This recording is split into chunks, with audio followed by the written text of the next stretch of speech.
Happy morning. So what if it is through technology? You can still respond. Happy morning.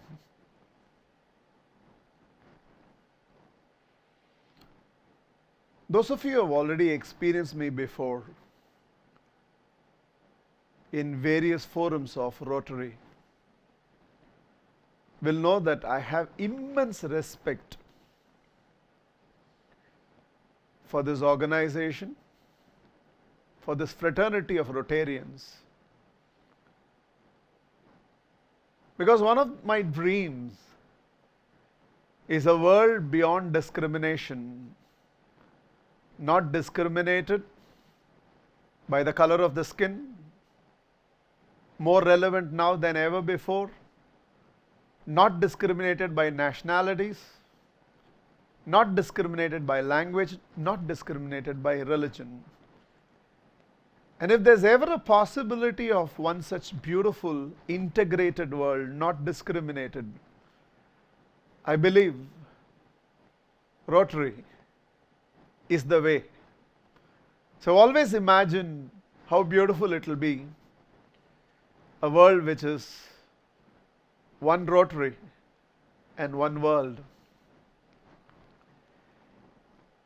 Because we are all connected by a purpose, by a sense of mission, and somehow in its very nature, Rotary knows how to bring out the nobler side in each of the Rotarians. The best version of you finds an expression all the time. So with a salute to all the Rotarians from Sri Lanka, Maldives, India, wherever, here I begin. I don't want to miss this opportunity to say, in spite of the fact personally I'm a non-Rotarian, Rotary has put me in touch with some of the most beautiful people, beautiful hearted people. It's such a humbling experience to have experienced some amazing human beings. And I will ever be grateful for that. Wherever you are at this juncture, I think you should go on a celebration to celebrate the Rotarian in you, the family that supports the Rotarian in you, and Rotary as an organization. Give a round of celebration. Minimum clap. It's okay. Bring out some happiness. One of the greatest responsibilities every individual in each of us have is to ensure that we are a worthy role model for the generations to come. For a lot of the next generation, the only scripture they will read is not the one in print, not Bible or Dhammapada or Bhagavad Gita or Quran. The only scripture they would refer to are the lives of the elder generation. Each of our life can either be an example or a warning to the next generation. Either children are going to learn to emulate the life that we live, or parents are going to tell them, never be like that uncle, never live like that auntie. So it's an awesome responsibility for all of us, being the earlier generation and knowing that the next generation will emulate the life that we live. Whatever be your goals in life, whatever be your purpose in life, whatever be your vision in life, one of the things that should guide you in life, one of your guiding factors in life, ought to be that I need to be a role model worthy of emulation. Your life, my life, has to be an inspiration for the next generation. And at a time when the world is going through unprecedented transition, a challenge that nobody was ready for, if any one of you is even doubting right now, is this the time to be aspirational? Is this the time for you to even be motivating us for growth? Is this the time to even be thinking about the future? Or should not Mahatria be right now addressing us on how to endure this phase of life? Here is a word of motivation, caution for all of you.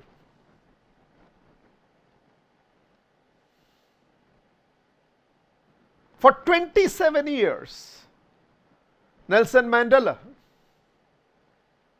was imprisoned. It seemed like a distant dream that apartheid would ever be abolished.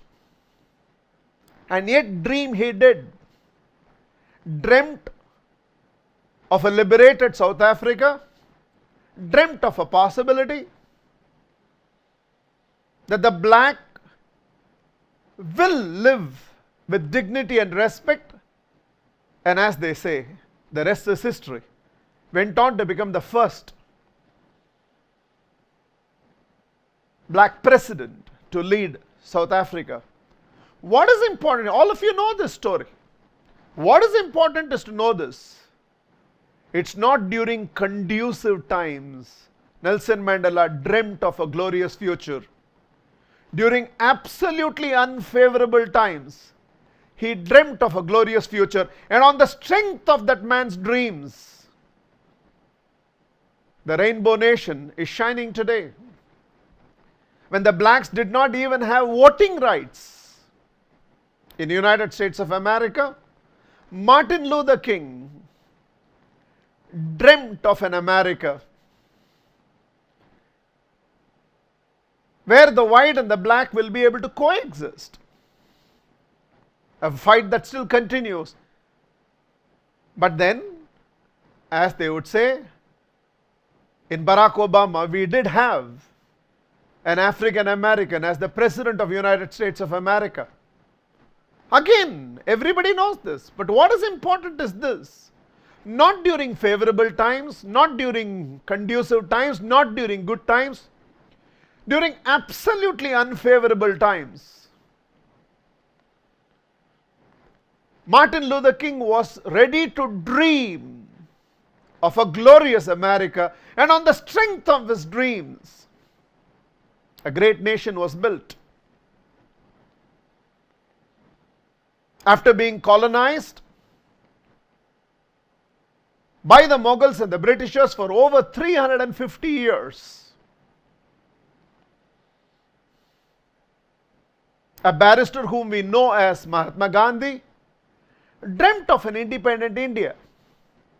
Not during conducive times, not during favorable times, during absolutely, there was no logic for anybody to dream a country that had been enslaved for 3.5 centuries.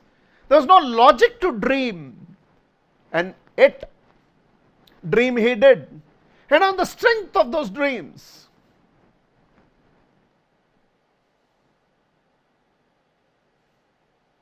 rose a nation, and in turn became an inspiration for the independence of so many more countries in the world. Though I don't have personal authority to speak on the history of Sri Lanka, but what little I know, whether it is for the tea plantation or for the growing leopard population or for the extraordinary coastline that we have or the abundant nature that we have, if we are able to take an entire world to look with respect and dignity at Sri Lanka, it's been on the strength of those dreamers called leaders who dreamt of this as a possibility. Even here, this very district conference happening through technology, the easiest thing in a world where everything has been postponed, saying that it can't be done now, it can't be done now, it can't be done now. A set of leaders decided through technology. They dreamt of this as a possibility, and here is the reality. It's happening. Ideally, I would have been physically present with you. One of the future years, it will happen. But here I am, connecting to all of you through technology. The history of the world has been the history of a few dreamers who dared to dream. Rotary itself. Even to think that Rotary dreamt of a polio-free world, knowing very well, except smallpox, we have not eradicated any other disease from the surface of this planet. And yet, dream they did. And we are almost there. So to old and young, men and women, those who have a glorious past and those who will create a glorious future, to all of you, just because we are going through a period which is transition, is challenging, you don't let this shake you. Eventually, the power of human spirit will triumph over everything. We had overcome, the world had rediscovered itself many times before. Individuals have reinvented themselves many times before, and even now, beyond this transition, we will rediscover ourselves, we will reinvent ourselves, and we will go back to glorious ways of living a life of abundance. And each one of us carrying the torch of wanting to be an inspirational role model for generations to come. So don't stop dreaming. If there is anything, deepen your dreams, strengthen your dreams, and let you be another historical, iconic reference, where on the strength of your dreams, even during unfavorable circumstances, dream you did, and on the strength of your dreams, maybe your family, your society, your organization, your business, the entire nation rose to greatness. And the dream that I want to implant into all of you is, let us make holistic abundance a reality. Let each one of us be a living role model of holistic abundance, where looking at our life, the generations to come realize it's possible to experience a life of holistic abundance. Infinityism believes scarcity has created all the problems in the world.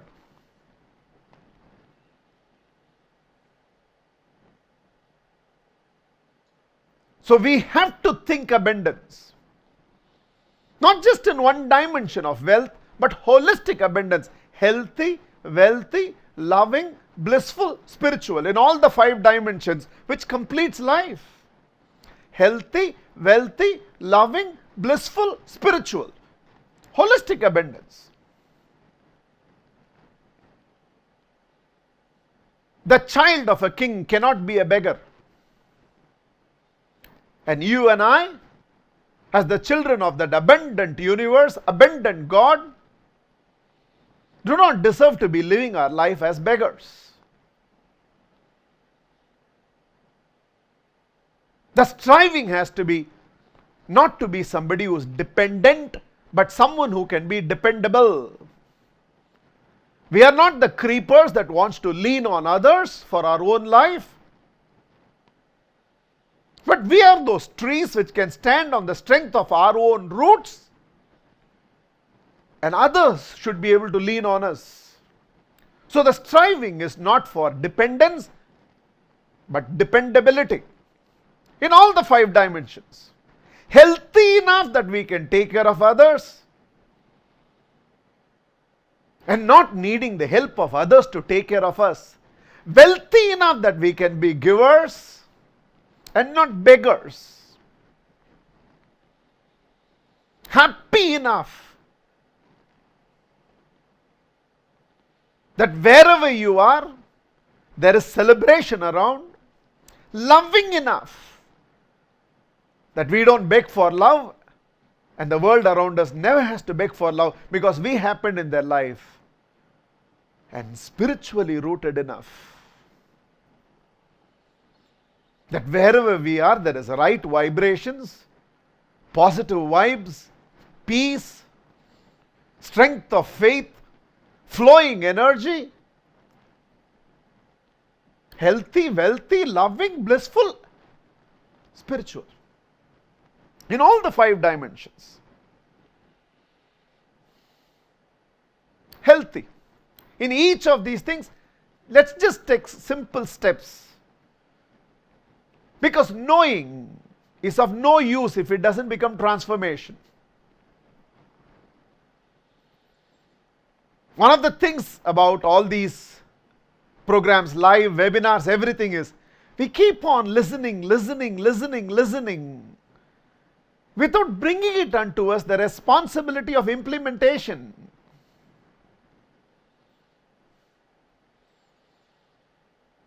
Unimplemented knowledge is a burden. So many times when we listen to these speeches, our individual ego keeps saying, I know this, I know this. The question is not whether you know it.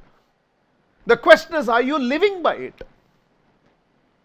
In fact, next time when you read a book, when you listen to a discourse, when somebody is advising you, when your own ego says, I know this, counter it with another question. Am I living by it? What use is any knowledge if you are not living by it? If I place all the scriptures on a donkey's back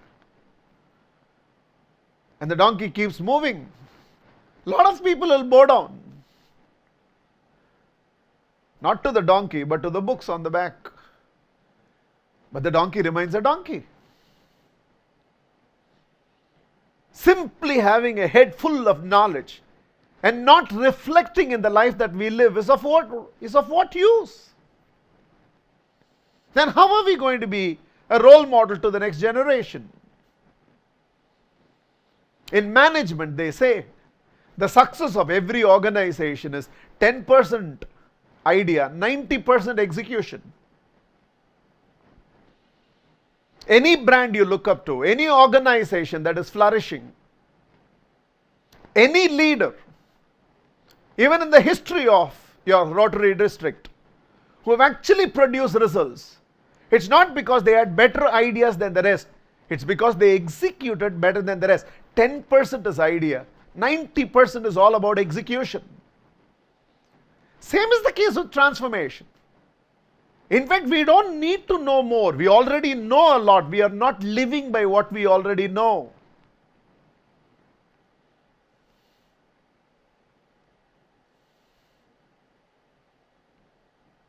So the question is, I'm going to speak very simple ideas. Maybe you already know all these ideas. But rather than saying, I know it, I want you to counter it by saying, am I living by it? And simple steps. Even if 10% of you implement 10% of whatever I'm communicating to you, in these 45 minutes of my interaction with you, we will be able to achieve humongousness through the year. So first is health. 3 simple directions. Your body is like a child. The more you push, the better it becomes. The more you pamper, the worse it becomes. And by its very nature, the body likes to be pampered. It likes to indulge in all types of food. It likes to take exaggerated rest. It does not like to exert itself. But the way the body is designed is the more you push, the better it becomes. The more you pamper, the worse it becomes. So 1, every day you will push your body a little more than is comfortable. If you are comfortable doing slow walk, brisk walk. Comfortable brisk walk, a little jog added to it. You are comfortable jogging, intercept it with little sprints now and then. 2.5 kg is comfortable. Either increase the number of reps or the number of sets, or increase the weight to 5 kgs. You are comfortable holding yourself in an asana for 30 seconds, make it 60 minutes. You are able to hold for 3 breaths, now make it 6 breaths. You are able to do a plank for a minute, let's make it 90 seconds. Progressively, little by little. But the body needs to be pushed. Whatever you do with your body within the comfort zone does not become health. Beyond the comfort zone only becomes health. So simple, you will push your body a little more. 2, you will shift from tongue conscious food to health conscious food. Right now what is happening is predominantly we have tongue conscious food, and to come out of this guilt by having one salad or a few nuts, we escape this once in a way just to come out of guilt. Reverse this. Predominantly health conscious food, punctuated for pleasurable reasons with tongue conscious food. And trust me, taste is an acquired quality. For some time, if you keep indulging in health conscious food, you will develop a tongue for it. I'm not asking you to give up, but right now it's 80-90% tongue conscious, 10-15% health conscious. Instead, can we make it at least 70-30? 70% health conscious food and 30% tongue conscious food. And 3, the most important. Even if you don't implement the first 2, I want you to implement the third. Starting, in spite of the fact you are there in a district conference, including today, because good things should begin today, not tomorrow. Starting today, you will earn your dinner. Which means, if you have not exercised your body, you will skip the dinner, but you will not have the dinner, including the feast that is waiting for you at home tonight. Even if it means just running around the dining table 11 times, even if it means doing stationary jumping for a few minutes, it's okay. Even if it means doing squats for a few minutes, it's okay. By the time you reach your dining table, and you are about to eat, and like in many religions they say pray before you eat, I want you to ask yourself this question. Body is the temple of God. What prayer are you giving if you are not taking care of your body, which is the temple of God?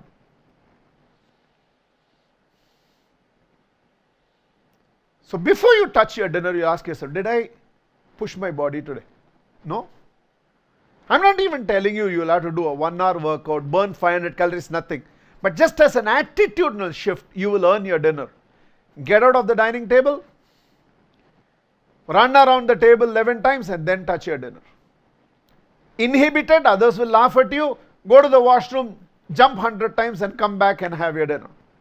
Few times do it.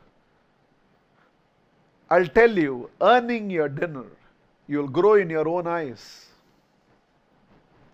The greatest pride in life is to grow in your own eyes. And the greatest setback in life is to fall in your own eyes.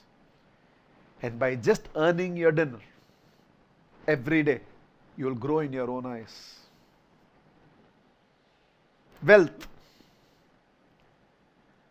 How much ever a beautiful human being you are, the world understands only one language, it's called success. How much ever nature-filled, beautiful country Maldives or Sri Lanka is, the world understands only one language, GDP. How much ever you are willing to serve, Ladies and gentlemen, to do good to the world, money is required. Otherwise, you can't do good to the world. Even to build a temple, money is required. Even to serve the poor, money is required. Even to win an election, money is required. To be a successful Rotary president for 1 year, money is required. Otherwise, you cannot be. Without money, nothing happens. I know a lot of people have told you this. Money cannot give you everything in life. Agreed. You have heard this for centuries together. Money cannot give you everything in life. Let me also tell you this. Yes, money cannot give you everything in life. But what money can, money alone can, nothing else can. Every good human being has the moral responsibility to be rich. When there is financial surplus in the hands of a good human being, it builds a better world. When there is financial surplus in the hands of a bad human being, it destroys the world. And as a result, every good-hearted human being has the moral responsibility to be rich. Especially all the youngsters who are listening to it. It's not enough you aspire to be a good human being. You have to aspire to be a good, successful human being. It's not enough that there are only a few brands from Sri Lanka that the world knows. A lot of you youngsters should aspire to create many more extraordinary brands. Sri Lanka should not be known for its labor capabilities. Sri Lanka should not be known for its workforce. Sri Lanka should not be referred to as a place where you can get cheap labor. The country has to be respected because it has created certain great brands. And 1 or 2 brands are not enough. We need to create more brands. How do I do that? First, there's nothing to feel guilty about being rich. Any good has to happen to the world, money is required. And hence, every good-hearted human being, first at an aspirational level, should desire to be embracing financial abundance, abundantly wealthy. How do I do that? 2, develop leadership capabilities. It's not because you are good at work you can become wealthy. Because you have leadership capability. What is leadership? Simplest ways leadership is this.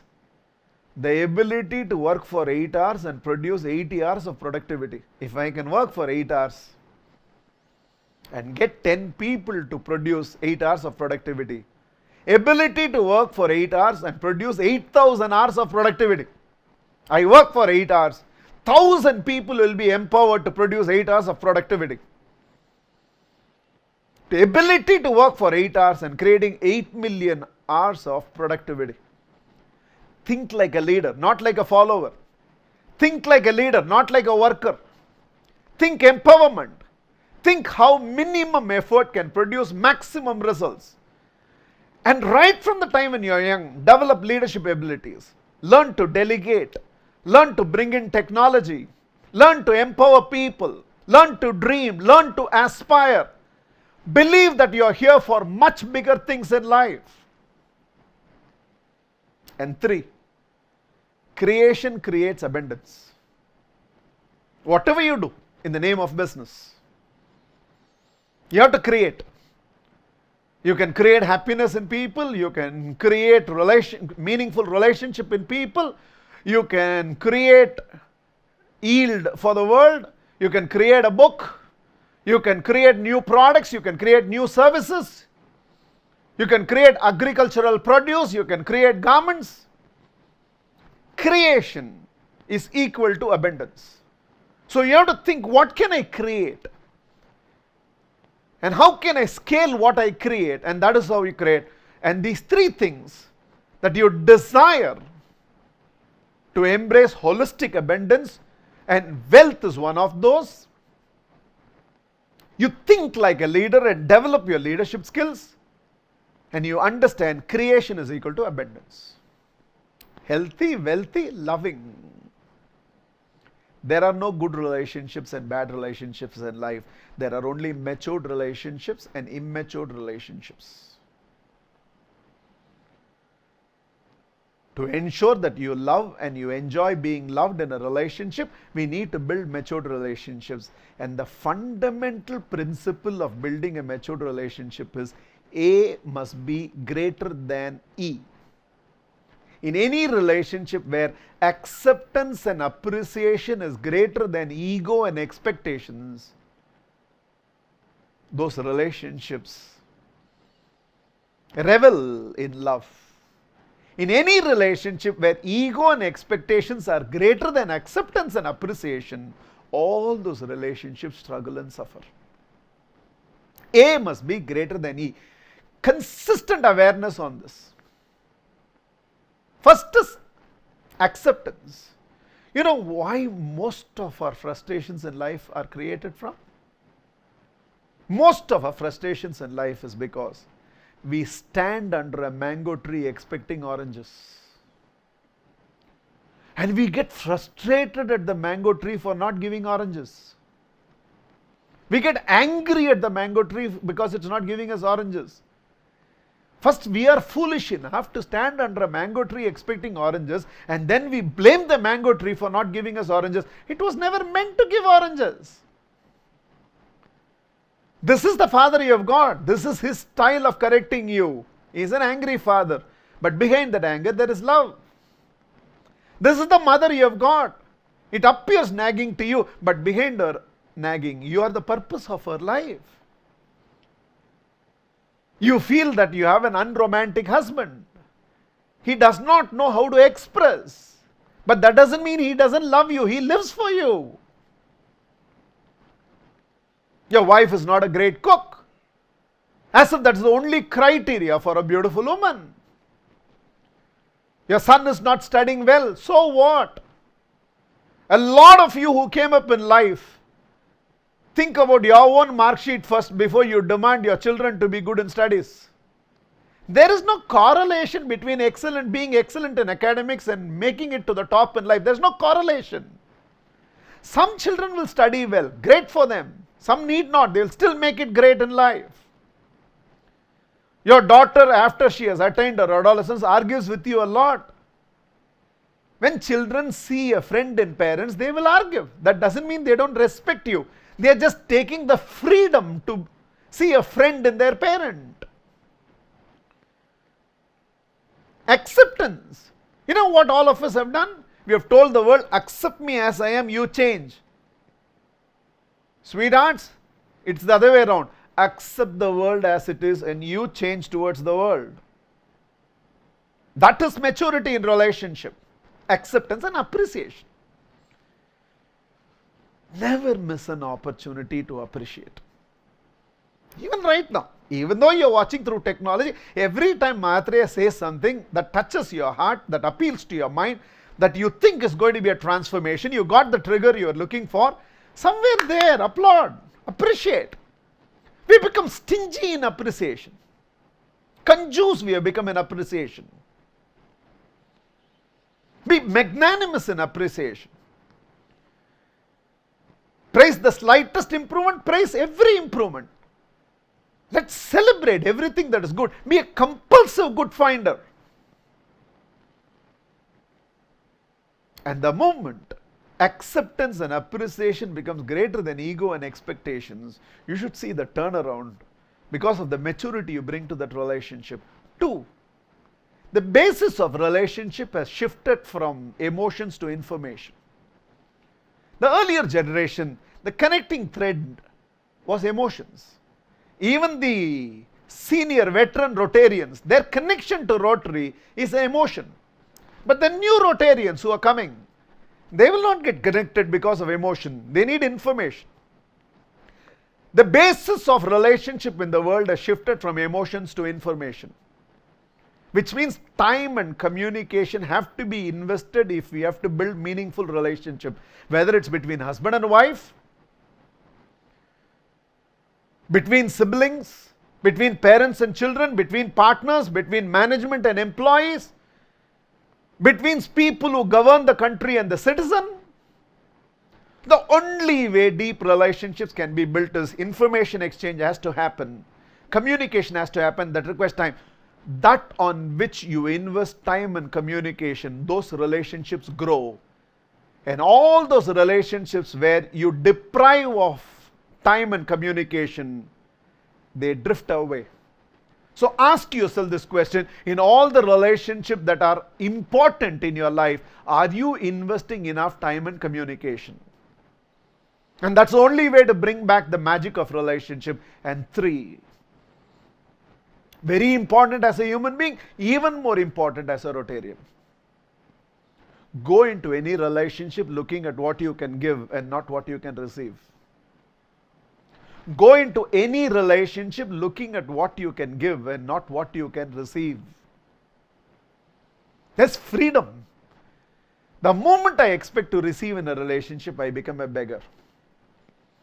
The instant I think I'll go into any relationship looking at what I can give, you become a giver. Even in a sexual experience, let the focus be, how can I make my beloved satisfied and fulfilled? As an employer, think, how can I contribute to the growth of my employees? As an employee, think, how can I contribute to the growth of my organization? One American president said, ask not what the country has done for you, ask what you have done for the country. Replace the country with everything.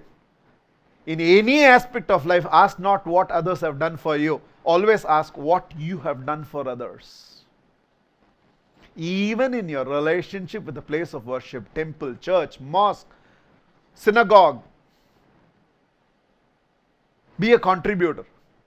Can I clean the place? Can I get the place painted? Can I in some way contribute to that place? Even in a relationship of spiritual significance, be a giver, do not be a receiver, and see what a difference it makes in your life. Blissful. Count your blessings. And it's a habit. For some people, counting the trouble is an habit. Even during abundant times, they will let you know what all is not okay. And even in this pandemic situation, there will be people who find a reason to be grateful. The heart beats in gratitude. That the very fact that you and me are alive and healthy and listening to each other is a blessing. The very fact that this Sunday happened in our life is a blessing. The very fact that we have endured this long is a blessing. The very fact of all the possibilities that God had, He chose to create you and me as a human being is a blessing. The very fact that we are living at a time when there is so much peace in each of our countries is a blessing. The very fact that by you becoming part of Rotary, that you are not living a life of pure selfishness of me, mine, myself, but in somewhere you are thinking about the larger good, about others, about contributing, about seva, about being useful to the world is a blessing. So you have to bring this attitudinal shift into you that you will always count your blessings. Stop asking, why me, God, for all your troubles, and start asking, why me, God, for all your blessings. 2, here is a secret. By desiring for others, you develop happiness. When you desire only for yourself, it becomes stress. When you desire for others, desire for a beautiful country, desire for an abundant nation, desire for health of other people, desire for the happiness of others, desire a great education system for the next generation, desire abundance of resources for the next generation, desire an absolutely polio-free world, desire for the growth and development of your employees. In fact, desire that you should own the next car. Stress. Desire that I want at least 10 of my friends to own a car. And when you are desiring for abundance for the entire world, you think your personal abundance is going to be a problem? There is the secret. Those who only desire for others, they develop stress. Those who desire for others, they get liberated from stress. desiring for others brings happiness. Believe in the power of demonstration. Happiness is in demonstration. A little song here, a whistle there, a dance here, a celebration there. In spite of social distancing, from there itself, a virtual hi-fi, a virtual hug. Even going from one room to another room, there can be just some energy on the, be an energy on the move. Don't walk through life as if you're walking to the gallows. Happiness is in demonstration. Happiness is in celebration. You got to use your body. You have been given a body with so many joints so that it can participate in celebration. Spiritual. Whether you believe in God or you don't believe in God, whether you believe in religion or don't believe in religion, to those who believe and to those who are thinking they are intellectual and don't believe in it, but none of us can deny this truth. There is an unknown force which is beyond us. Call it nature, call it God, call it faith, call it by any of the proper nouns your religion has introduced you. But there is something beyond us. There is an intangible. Call it energy. Science calls it energy. Calls it energy. Electricity is also invisible. Gravity is also invisible. So there is an invisible, there is an intangible.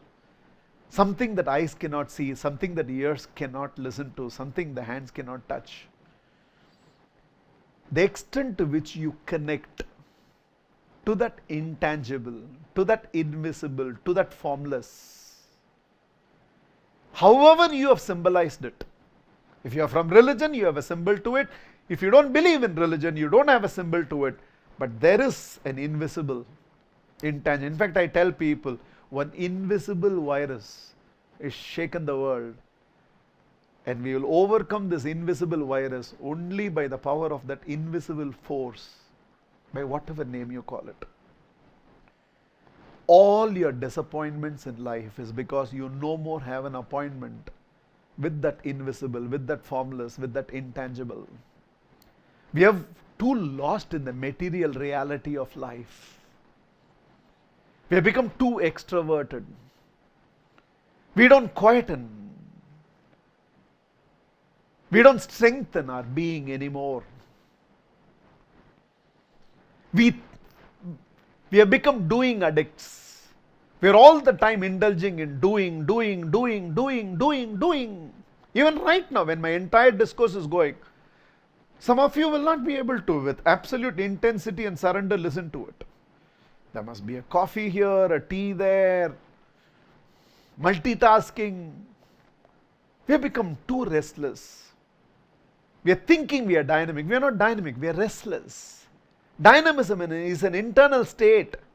It's not a physical state. Physically being dynamic is not dynamic, it is restless. The power is from within, the glory is from within. The power of doing must be derived from the power of non-doing. Very simple. No rocket science. In fact, try it for just 21 days. And if you see the results, continue. Nothing complicated, nothing religious about it. Mind on mind. First step. Not now, listen, you practice it later. I want you to close your eyes and keep it closed and count 60 to 1 thrice. 60, 59, 58, 57. This is mind on mind. Your own mind is watching your mind as you count 60 to 1 thrice. It takes about 3 minutes, but mind on mind as the first stage. It will quieten the mind. Second stage, mind on breath. Take 12 deep inhalations and exhalations. Not pranayama, no ratio, no count, nothing. Just count 12. 1, 2, 3, 4, 5, 6, 7, 8, 9, 10, 11, 12. You can count on this. 12 deep breaths. Still eyes closed.